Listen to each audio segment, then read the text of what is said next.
Ay, ng manok. Sinampalukang manok na may buto-butong baboy. O, no?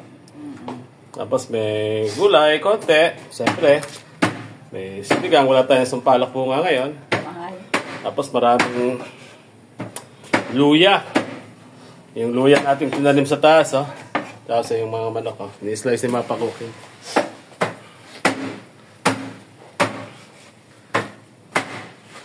Na-process kasi yung manok namin. Kaya. Sarap niya kasi may halong buto-buto ng baboy. Umpisa natin mag-isa ng luya. Gisa na natin yung luya, mga lodi. Yan lang, medyo marami-rami yung luya. Yan. Pero para sa akin, madami yan. Pwede pa natin tasdagan. Ano? Oo. Mas maganda yan yung gisang-gisa yung luya. Yung parang pritong-prito siya para lasang-lasa. Tayo lang natin siya matoasted ng gusto. Hindi ba toasted na toasted? Kapag parang kwan siya, no? Yung gisang-gisa yung luya natin.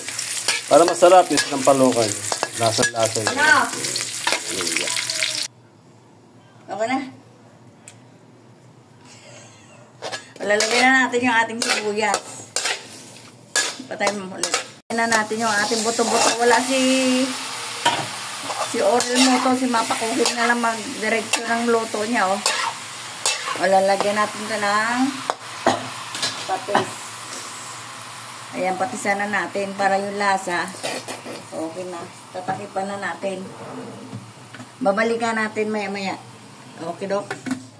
Okay, mukhang malambot na yung ating mukhang malambot na yung ating baboy, no? Malambot na may manok. Haluin mo.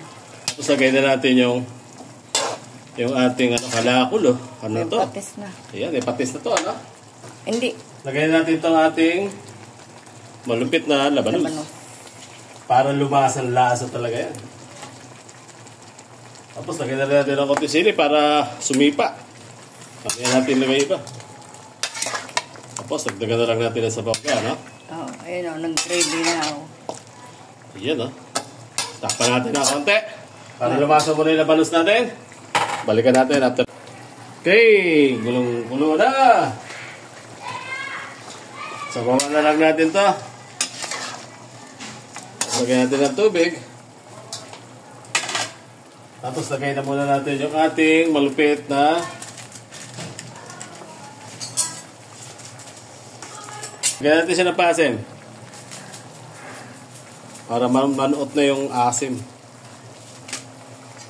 sa laman. Iyan, no? Ayan. Umaamoy na yung anong pa natin.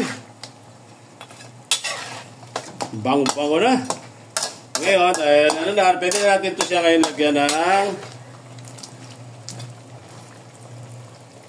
lagyan natin ng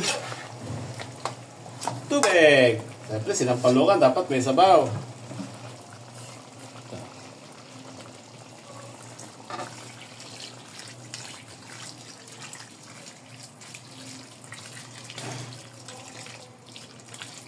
Ganyan kadami sabaw, mga idol. Para masarap. Maulan kasi yung panahon ngayon. Sakto to. Pagkulo nito, lalagay na lang natin yung ating yung mga sili, yung ating Tapos lagyan natin siya ng sili, oh. Ito, siling panigang. Tapos lagay na rin natin yung ating okra, mga idol. Ano naman na yan, eh? Kangkong na lang. Dito na. Iyon, no?